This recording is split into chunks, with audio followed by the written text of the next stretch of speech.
All right. NEC live. What happens live? All right, now let's see if that enables chat. All right, hold on. Don't be a Are we send actually an eagle to live? duck's goal.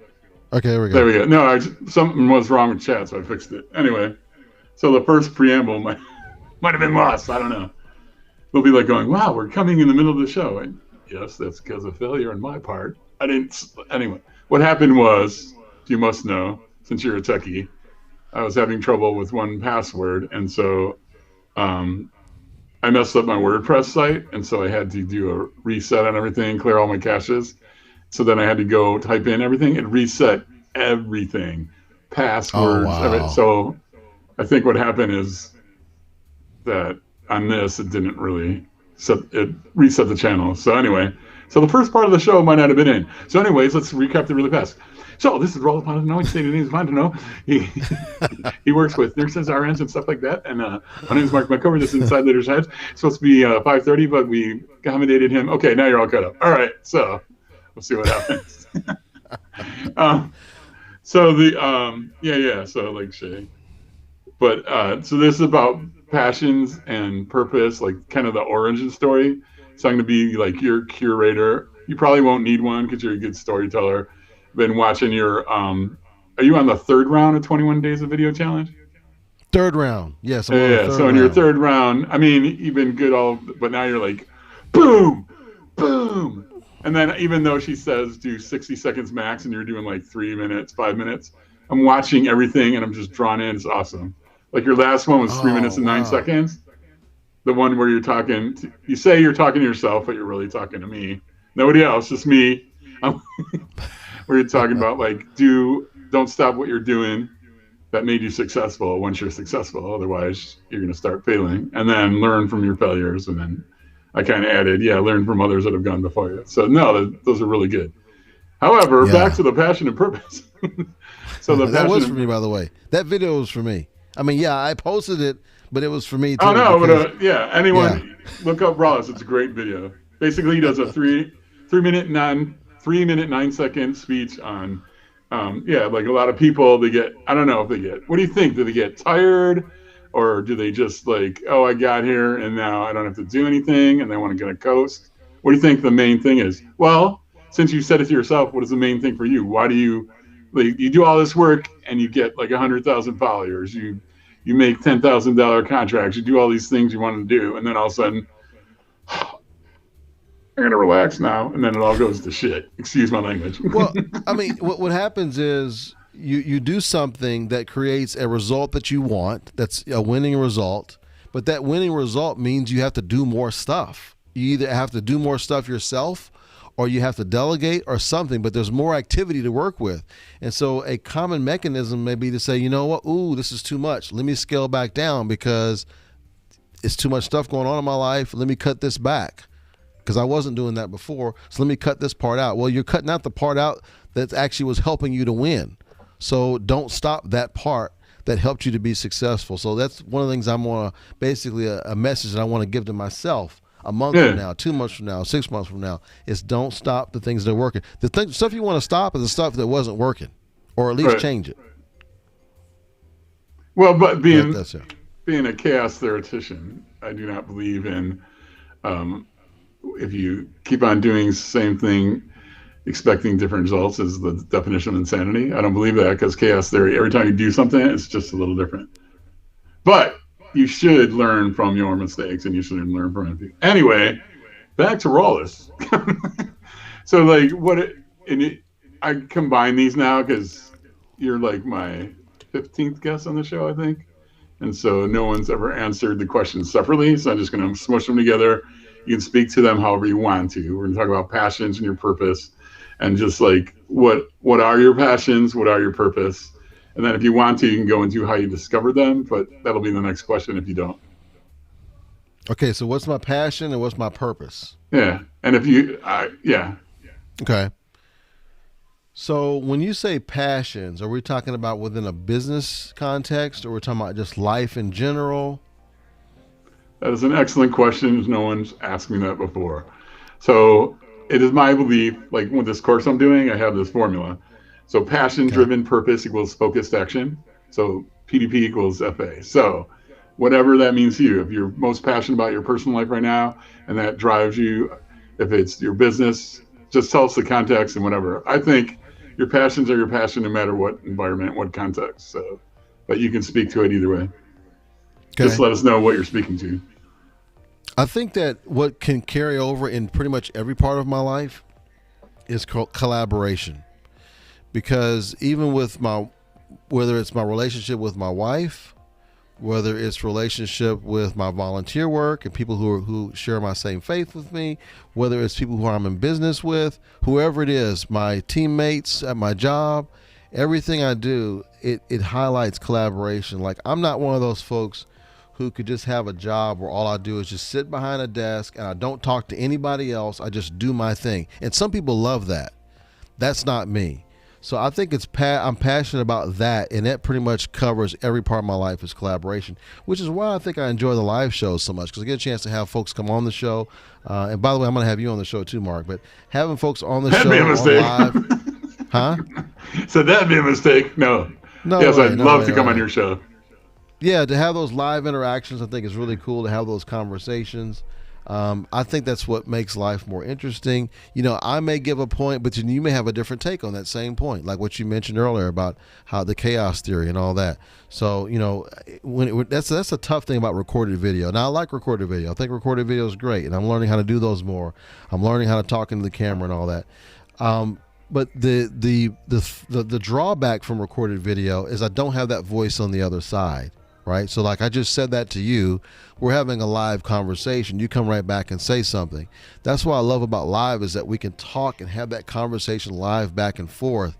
And another thing I like about live, and what you're doing now, which I think is really great, is what you can do, Mark. And I already see you're starting to do this. You can build a community of people that when they know it's time to watch Mark's show, it's time they can actually spend together and have a shared experience.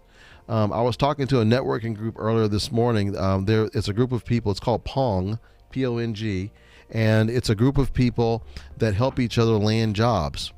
And so they asked me to speak for a couple of hours this morning, and I had a great time with them. And one of the things I was talking about, what's really cool about live shows, is like, imagine if you're at a park and you're walking along the park and you hear this band, and the band is just playing this great music, and you're like, you know what, I like this music. And so you even though you were going to go over here, you decide to go ahead and stop here where the band's playing, and you start watching the band, listen to the band, you're kind of vibing to it. And then another family walks by, they're like, oh, I like this too. They stop and start listening to it as well. They're kind of vibing to it as well. And so that's what I think that live shows are like, is that we get a chance to share this band playing, this shared experience together.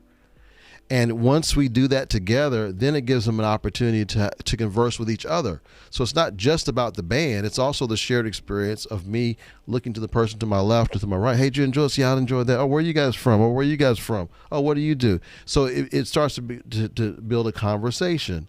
And so that's one added dynamic I love about live versus recorded video, where it's not really a shared experience. We may be experiencing this at totally different times and not necessarily communicating with each other. Right.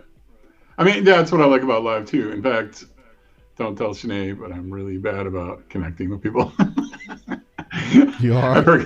Well, I mean, live and stuff, but connecting on LinkedIn, like sending a connection request and go, hey, Rollis, I really enjoyed that.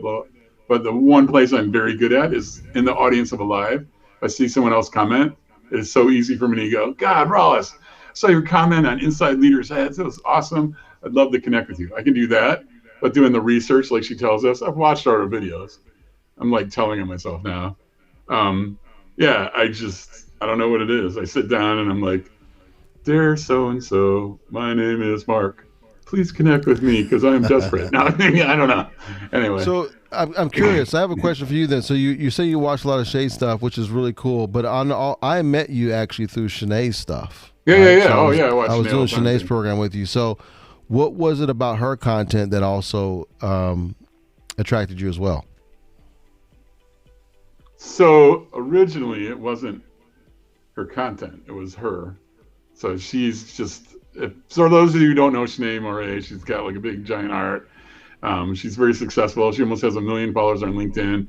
She's got kicking it, killing it. Yeah, she's killing it on Clubhouse. Everything she does, she's got like the Midas touch.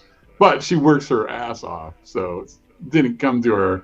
She didn't like just eating bonbons, watching binging on The Circle on Netflix, and it came to her. No, she works hard every day, and she's always like dropping. My issue is she's always dropping stuff, and I haven't even done the stuff she told me to do before. So I'm like running like a gerbil. I'm like, oh my god, I didn't do that other thing first. But what? So blah blah blah. To answer your question, Growth Academy attracted me because I don't know where I found it really. Like if you like put against my head, gun him against my head, and say, "Where'd you learn that?" I go, "I have no idea." I like networking with successful people because when I do, I always learn something.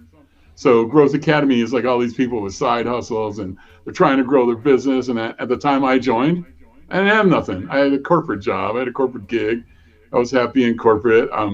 Probably gonna, if the money thing worked out, which we know how that did, but like in 5 or 6 years, I was gonna retire and just, go shuffle off into the sunset and do whatever I want to do and have fun. But then in the course of joining with Growth Academy, I met people like you, and it's like, maybe I should have a side hustle. Maybe I can make money doing what I love. So that's where I'm at now, unemployed and seeking my passion.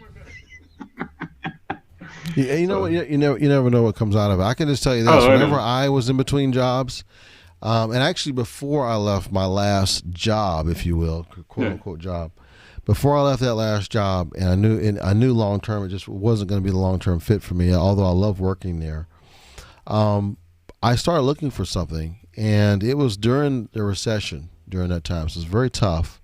I was not able to find someone who was interested in hiring me, and I got to the point. 2009. Okay. Yeah, it 2009. Yeah. Okay. Yeah, 2009. And so I started out, applying for these jobs that were like, director level, similar to the level that I had, and I wasn't able to get any traction. So I started applying for jobs lower than that, let's say staff level. Mm-hmm. And then I wasn't even getting looks there because I think they felt like, hey, this guy, he's not going to stick around because he's already a director. Why is he going to want to stay a recruiter?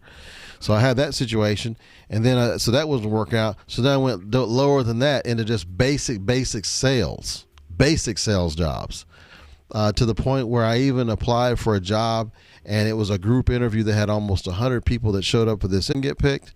Because I should have been an entrepreneur, and that's what I'm doing now. So I'm very thankful. I'm very appreciative of that. For as long as I have an opportunity to be an entrepreneur, I want to just seize the moment because that's where I have the most enjoyment. Mm-hmm. I'm able to have a little bit more control. So I'm not saying you need to change your path. Maybe there is that next perfect job for you, but it could be that you do have the heart of an entrepreneur, and you should be an entrepreneur. You just never know. You never know what's going to lead. I'm going for it. I mean, I've had 6 businesses. I'm like 3 and 3 in batting 500. Had 6 businesses. 3 have been what I'd call successful, and 3 have not. So you've been an entrepreneur 12 years then. Yeah. So 12 years from now, I want to look back at myself. Here, I'll look at the camera. Okay, Mark, in 2033. Way to go for 12 years of entrepreneurship. Anyway, there you go. Okay. I love it. Okay, so collaboration, and then would you say collaboration is your purpose too, or? Purpose. My purpose would be to add value in whatever scenario that I'm in, right? Whether it has to do with my business life, my faith, my marriage, whatever it is, I want to add value in that situation. So if I can add value, that fulfills my purpose, that fills my bucket. If I feel like I'm not adding value, then that detracts, and I want to find a way that I can change that situation where I can add value. So I don't want to, some people are in that whole something for nothing, and I hate that. I don't want something for nothing. Right. I want there to be an exchange. I want there to be consideration. I want both of us to get something out of it. I love the phrase that was coined from Stephen Covey's book, 7 Habits of Highly Effective People, is that you want to go for win-win. Don't go for win-lose. Right. Definitely don't go for lose-lose. Right. But don't go for win-lose either, because it's not going to last. So I love win-win situations. Sorry for the long-winded this. No, that's not long-winded at all. So Rollis even goes for added value with food. If you ever watched any of his videos on adding hot sauce to bison burgers, I mean, come on. Like Gotta add tweaking that the hot jerk sauce, chicken. man. Come on. Gotta add that hot sauce. I know. Every time I see that, I'm like, oh man, I'm hungry now. I delayed eating dinner for the show. Anyway, won't go there. So now, how do you? So collaboration, adding value, and then how do you? Is there like an origin story? How did you discover that about yourself, or did you always know? Did you like pop out of your mom and go, collaboration and adding value? Dun, dun, dun. I think I always felt that, Mark, but I think recently is where I can put a label on it.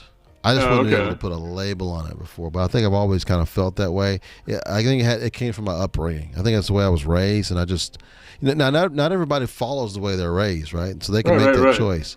But for me, I decided to go with what I was taught, and I embrace those things, and I carry it to this day. So I think it's just I've kind of always had that training, and I embraced the training, and I just didn't have a label on it. Now I have a label on it. That's my label. Okay. So this Sinead's big on appreciation, so I just want to say I really appreciate you, Mr. and Mrs. Fontenot, for raising a great kid. He's an awesome dude. You should be proud. Okay. Oh, wow, thanks. You're welcome. Thank you. So now we talk about, like, what are you most excited about? You sort of mentioned it a little, but what are you most excited about now to express your passion and deliver your purpose? Is it your recruiting thing? What is it? What am I the most passionate about? Well, I'm excited because we already know what you're passionate. Okay, excited about. What I'm most excited about right now is anytime you have new clients that are coming into a business, it can breathe life into the business because you're having those new relationships. It's kind of a new budding relationship. We have done an extremely good job at retaining clients, which is not easy to do, by the way. So I have to hats off to my team and what we've been able to do to retain clients that were initially, when we started this whole program, we were hoping to keep clients for anywhere from 3 months to a year. Well, by far, we've been able to exceed that goal. We typically go anywhere from 3 to 4 years, 5 years and counting on some clients. So that's incredibly great. The thing that we haven't been as great at is attracting new ones coming in. And that's something that is starting to happen again, which I'm enjoying. That's breathing, I think, new life into the business, and I'm excited about that because we've got just got off a meeting a few minutes ago with a relatively new client. So that's exciting. That's new. That's cool. And also another thing I'm excited about is one of the new clients we're working with. We're going to help her start her own live show as a recruiter. I'm so excited about that. Cool. It starts in June. Yeah. So that's exciting as well. Yep. Paying it forward. Rollis is exemplary at that. So after this question, it's kind of a free-for-all, so you can promote anything you want to promote. But so what maybe top 3 pieces of advice you'd give to the audience based on like how to use their passion, how to use their purpose, how to live their life? A purpose-filled life, like whoever said that, Thoreau, I think. Well, I think number one is you got to identify what it is, right? So you got to identify what that passion is, and like I said earlier, put a label on it. Once you're able to do that, it makes things so much clearer, and you're able to communicate that to other people. That's something you're going to be able to put on your LinkedIn profile. It's something you're going to be able to talk about in your videos. It's something you're going to be able to talk to folks about on the phone, your regular conversations. Because whenever you meet somebody new, we all do this. We do it with language. We do it with pretty much everything. We look for shortcuts. And one of the shortcuts we use is let's put this person, this thing, this product, whatever it is, let's put it in a category or a box. They're trying to do that as fast as possible. So they're going to put you in one anyway. You might as well create or design the box they put you in, or at least lead them to the right box to put you in. And so being clear on what you're about, what your passion is, what your purpose is, what you're excited about, being clear about those things it's going to make it much easier to communicate it to the other person so that they can appropriately put you in the right box. So when it comes to them utilizing your product or service, they're going to be able to think about you, which what Warren Buffett refers to as mind share. You want to have mind share. So for me, if someone is in healthcare and they're having some tough problems when it comes to filling certain jobs, I want them to think of myself or Leah, our president, or someone on our team. I want them to think of somebody on our team. If they think about the name of the company, that's even better. That's great. But they may not remember that. But they may remember Rollis, or they may remember Leah, or someone else on my team, Jonathan or Marissa, or one of these guys.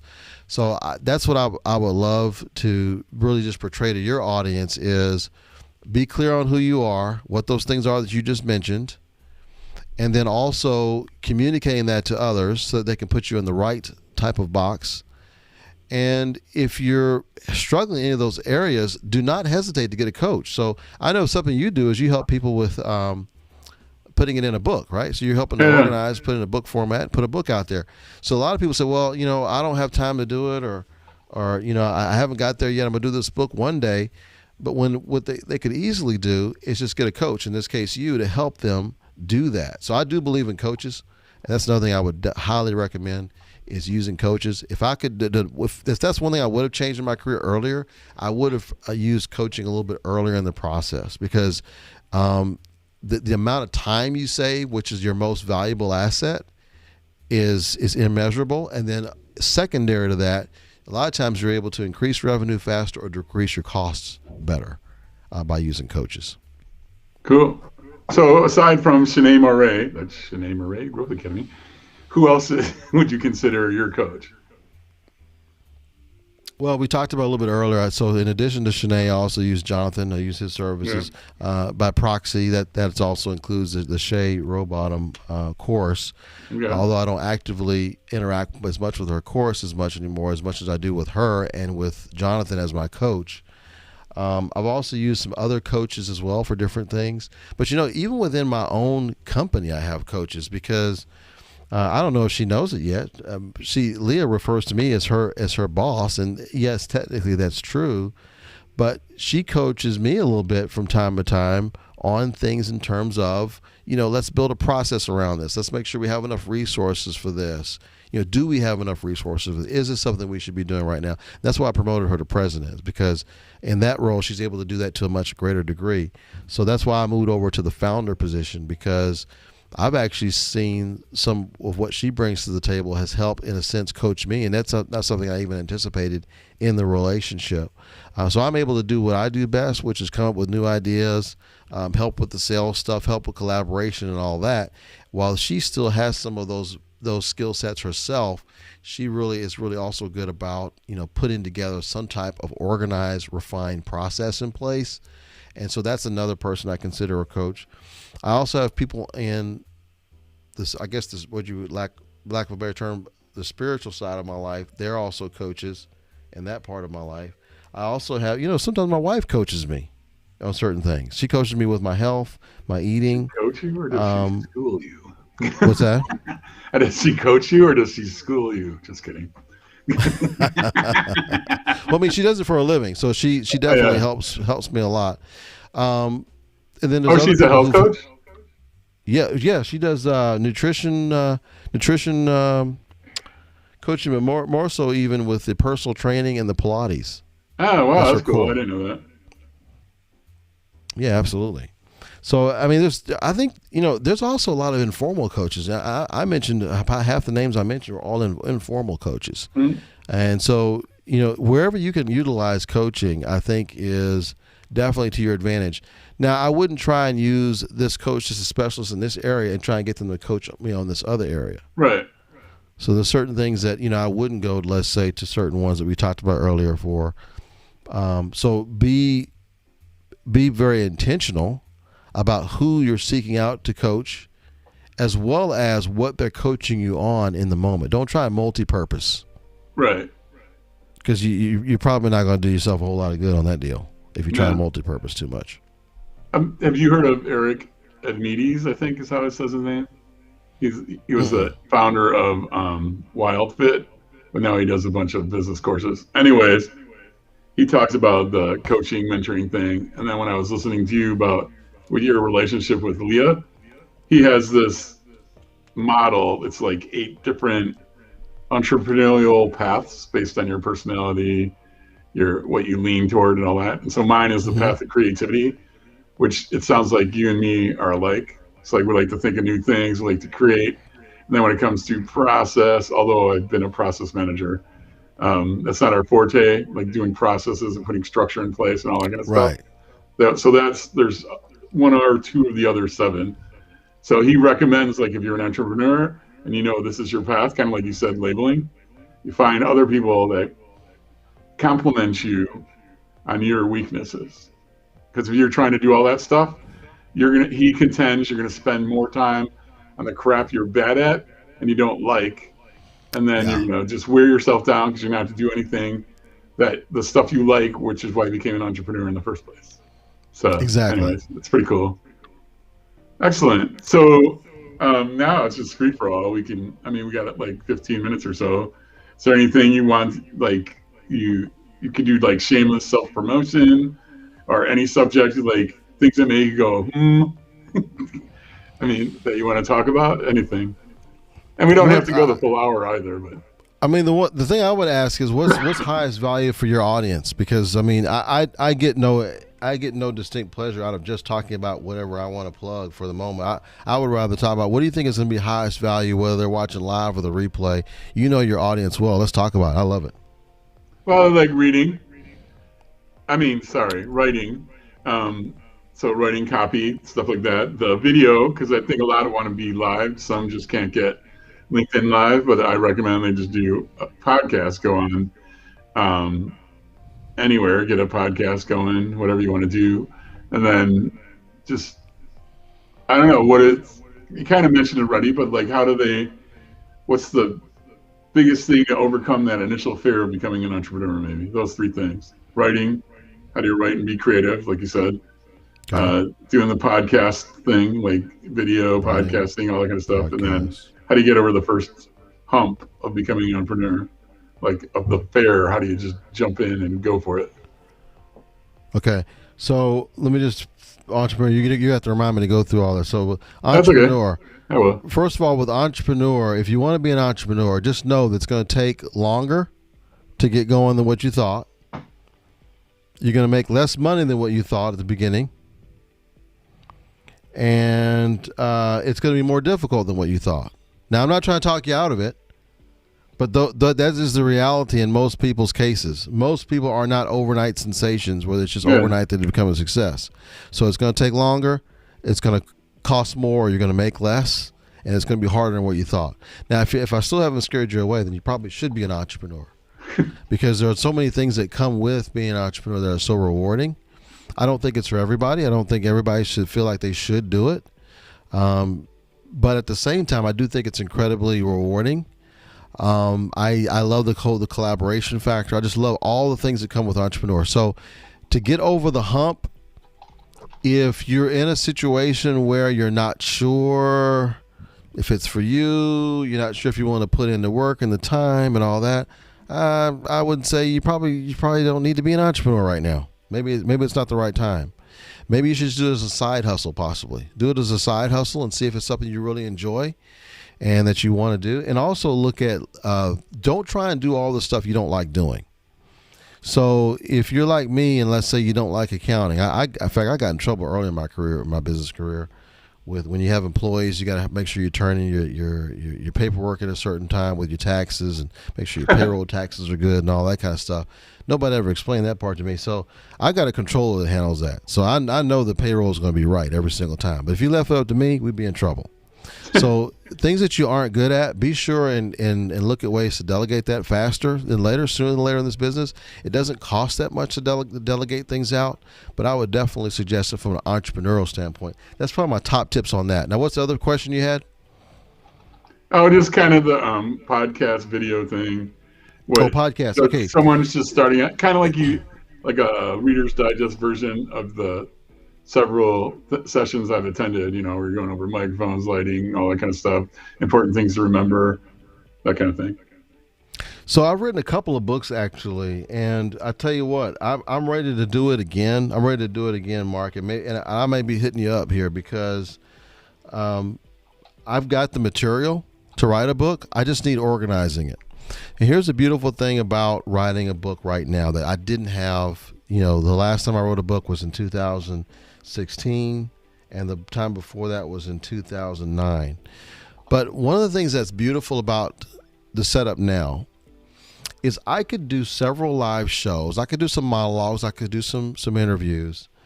But everything I do, I can do in a transcript, right? So I can have it live transcripted into Otter, which I use otter.ai. That pulls it into a written form that I could then hand over to someone like yourself, or I don't know if that's what you do, but to an editor that helps to formulate the book, helps to organize the book in chapters, and what's the flow of the book and all of that. I think that almost anybody now with that resource can easily write a book. And think about this. What is it that you could give a speech on for 10 to 20 minutes with no preparation? There's got to be a subject that you're passionate about. And whatever that subject is, you probably should be writing a book about it. And go ahead and just start talking about that. Don't worry about writing it out. Now some people like writing, okay? Some of you guys like writing. And by the way, you ought to give them your affiliate link, Mark. Give me your affiliate link for that Otter thing. I'd go back and edit that thing. Give me your affiliate link. There's a way, because you're on Otter, aren't you? Not yet. Okay.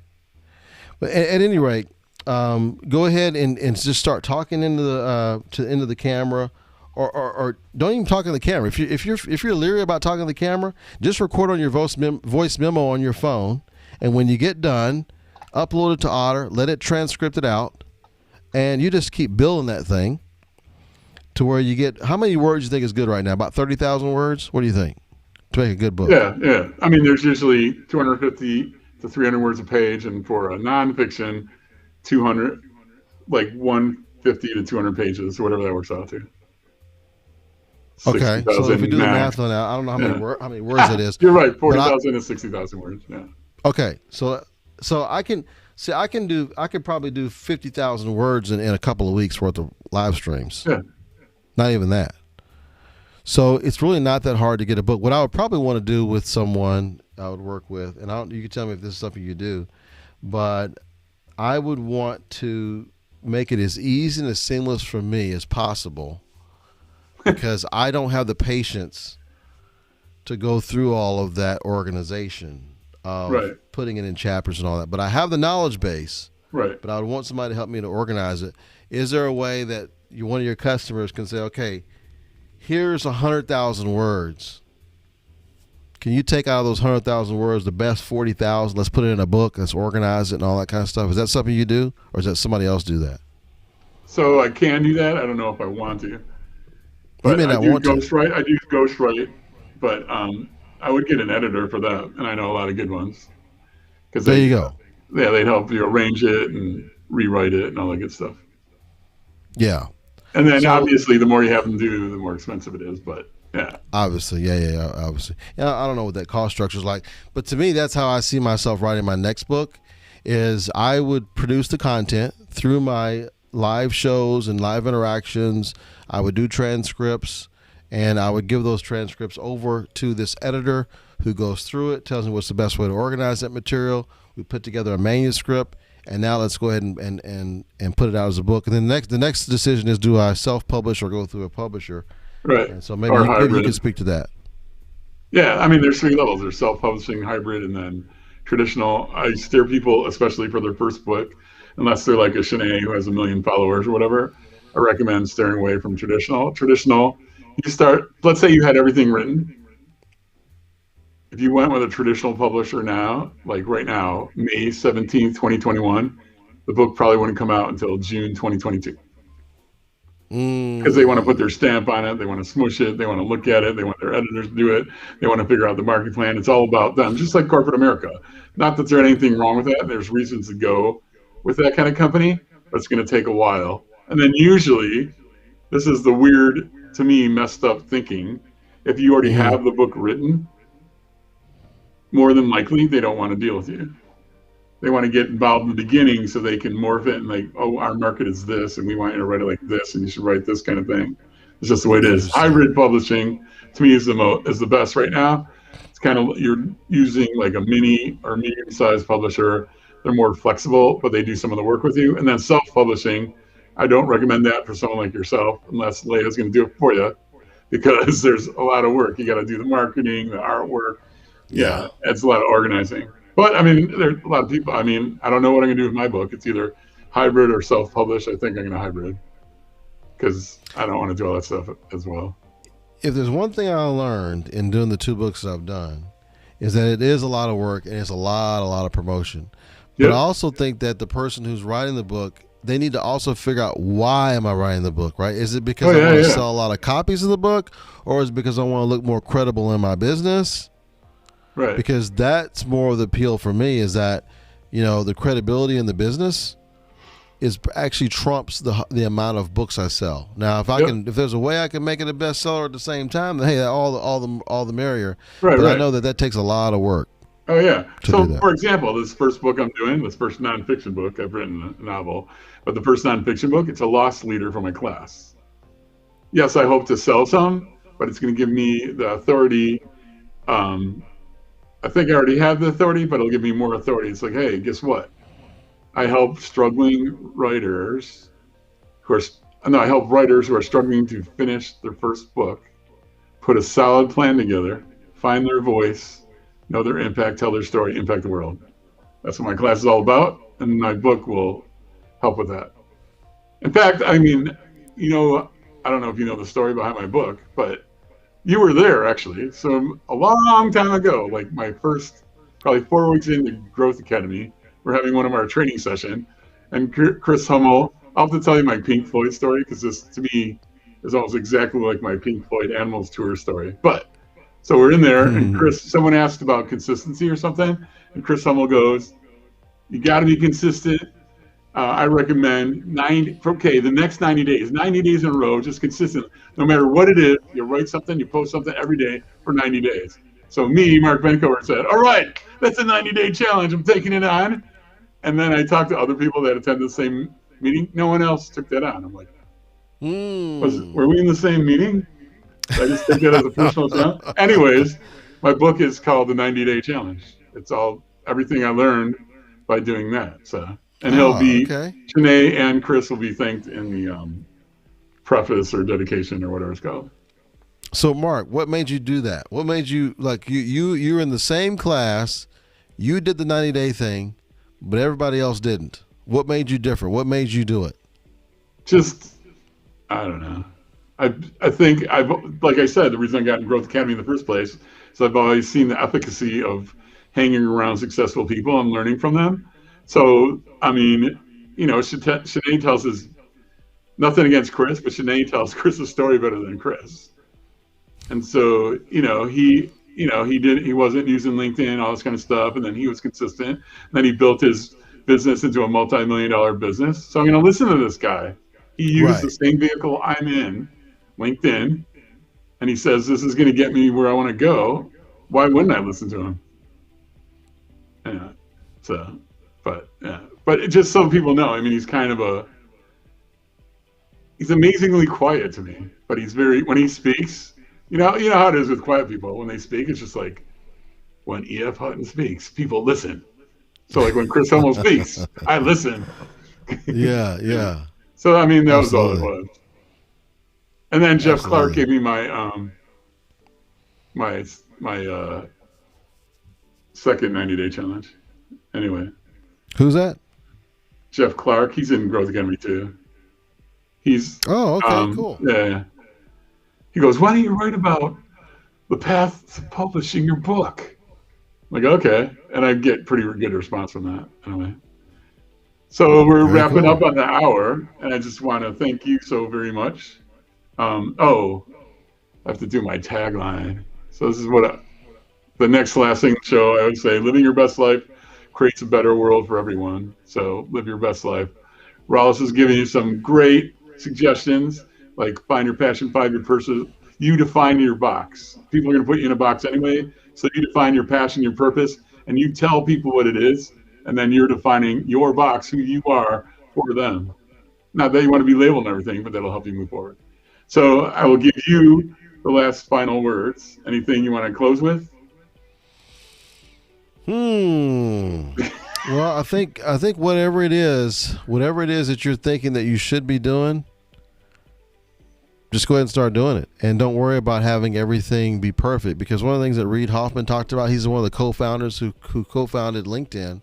He says if you're not embarrassed of your first iteration of whatever the products or services you're offering is, you've waited too long. So the thought process there is a lot of times we try and wait till things are perfect before we let it out to the public.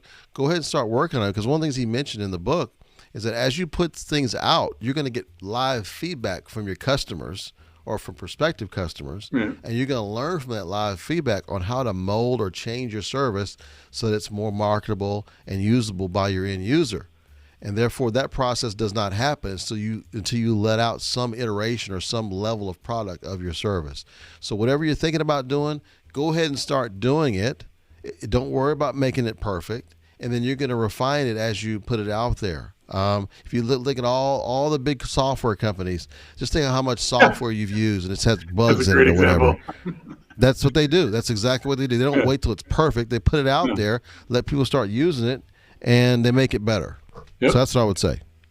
That's awesome. I'm just going to leave it at that. That's pretty awesome. Thank you very, very much for coming on the show. And yeah, it'd be awesome. I'd love to come on your show. So I'm gonna hit the end stream, and then we can talk for a few minutes in the green room. So Thanks, see you, everyone. everyone.